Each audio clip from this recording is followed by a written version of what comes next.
So hi, this is Prabhat Ranjan और आज के इस वीडियो में हम डिस्कस कर रहे होंगे कि इंजीनियरिंग कॉलेज के हिसाब से क्या ड्रेस कोड होता है, हमें किस तरीके के ड्रेस लेक्चर हॉल में, क्लासेज में, लैब्स के लिए पहनकर जाने चाहिए।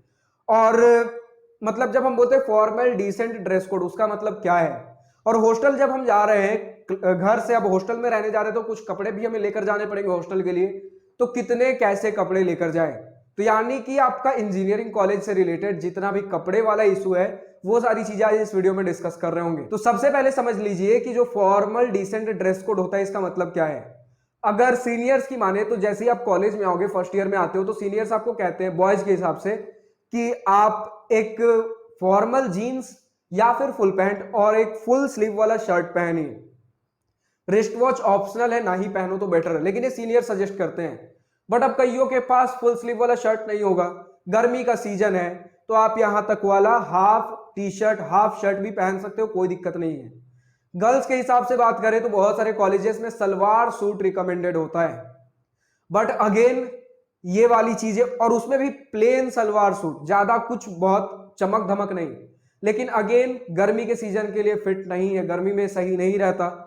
तो उस हिसाब से देखिए तो देखिए हार्ड एंड फास्ट कोई रूल नहीं है कि आपको ऐसे ही कपड़े पहनकर आने हैं। अब आप 18, 19, 20 साल के मैच्योर लोग हो, आपको समझ में आता है कि डिसेंट का मतलब क्या होता है। यानी कि ऐसे कपड़े की अगर 4 लोग देखे तो कहे कि हाँ बच्चा पढ़ने जा रहा है, बच्ची पढ़ने जा रही है। तो लेक्चर हॉल जाना हो या लैब जाना हो, कपड़े इस तरीके के पहनिए कि अगर 4 लोग देखे तो बोले बच्चा पढ़ने वाला है, मार्केट घूमने, टूर ट्रिप पे नहीं जा रहा है। ज्यादा चमक धमक वाले कपड़े नहीं पहनने हैं, ज्यादा वो फटे हुए जीन्स जो आते हैं। गर्ल्स के लिए अगर आप टॉप पहन रहे हो तो ज्यादा डिजाइनर कुछ, आप समझ रहे हो मैं क्या कह रहा हूं, उस तरीके के नहीं पहनने, कपड़े सिंपल पहनिए। गर्ल्स के लिए अगेन अगर आप फॉर्मल में जाना चाहो तो सलवार सूट पहन सकते हो, जीन्स टॉप पहनना है तो प्लेन जो टॉप होते हैं उस तरीके के कपड़े पहन सकते हो। और अगर बॉयज के हिसाब से बात करें तो आप, अब ऑफ कोर्स अगर गर्ल्स के लिए मैंने सलवार सूट बोला तो बहुत लोग बोलते हैं कि बॉयज को भी धोती कुर्ता पैजामा पहना हो, वो चीज। अब प्रैक्टिकली देखिए, बॉयज के लिए अगर हम जीन्स, एक half T shirt, half shirt या फिर फुल स्लीव वाला शर्ट, तो ये वाला ड्रेस एक फॉर्मल ड्रेस कोड होता है। लेकिन इसमें कोई स्ट्रिक्ट बैरियर नहीं है। अनटिल एंड अनलेस आप कुछ भी कपड़ा पहन सकते हो, अनटिल एंड अनलेस कि वो एक फॉर्मल दिखे, डिसेंट दिखे, बच्चा दिखे कि हाँ पढ़ाई करने जा रहा है, कहीं मटरगश्ती करने नहीं जा रहा। अब देखिए, अब आप नए नए कॉलेज में आ रहे हो तो पहले कुछ 3-4 दिन, 5 दिन, 10 दिन तो थोड़े चमक धमक वाले कपड़े पहनोगे, ये ऑब्वियस है, यहां कोई रोक टोक नहीं है। नया नया कॉलेज है तो कौन बोल रहा है पुराने कपड़े पहनिए, कौन बोल रहा है कि थोड़े से सड़े हुए टाइप कपड़े पहनिए। आराम से 5-10 दिन अच्छे कपड़े जो आपको मन हो पहन कर जाइए।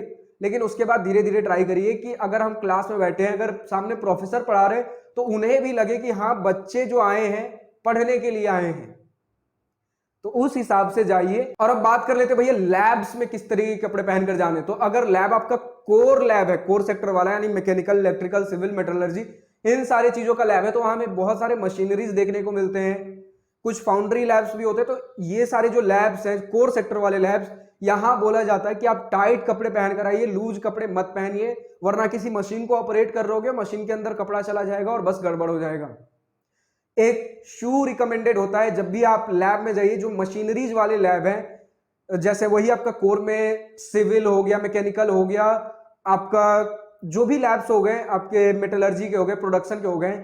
लेकिन अगर बात करें फर्स्ट ईयर में तो कंप्यूटर हो गया या फिर कोई भी ब्रांच हो गया, सबको कुछ ना कुछ उस तरीके के लैब देखने को मिलते हैं इंडिया के इंजीनियरिंग कॉलेजेस में। तो सभी को लैब्स के लिए रिकमेंडेड होते हैं उस तरीके के। अगर लैब्स में जा रहे हो तो जूते पहनकर ही हमेशा जाने हैं, ताकि कोई मशीन पैर पे ना गिर जाए, कुछ आग वाला सामान है तो वो पैर पे ना गिर जाए, कुछ नुकीली चीज पैर पे ना गिर जाए, तो उस हिसाब से ध्यान रखना होता है।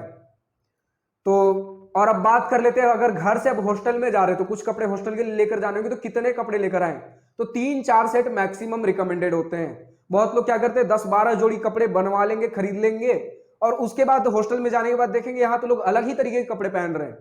क्योंकि हो सकता है आप नॉर्थ इंडिया से हो, जा रहे हो साउथ इंडिया में, आपने कपड़े खरीद लिए नॉर्थ इंडिया के हिसाब से, अब वहां लोग अलग ही तरीके के कपड़े पहन रहे हैं। या फिर आप साउथ इंडिया से हो और जा रहे हो नॉर्थ इंडिया में, तो हो सकता है आपने अपने कपड़े जो खरीदे हैं साउथ इंडिया के हिसाब से, वो नॉर्थ इंडिया में लोग अलग टाइप के कपड़े पहन रहे हैं। तो यहां पर इसलिए रिकमेंडेड होता है 3-4 सेट कपड़े लेकर जाइए, जो कि शुरू में सफिशियंट हो। 5-10 दिन रुकिए, देखिए वहां लोग किस तरीके के कपड़े पहन रहे हैं, उस हिसाब से खरीद लीजिए, उस हिसाब से सिलवा लीजिए।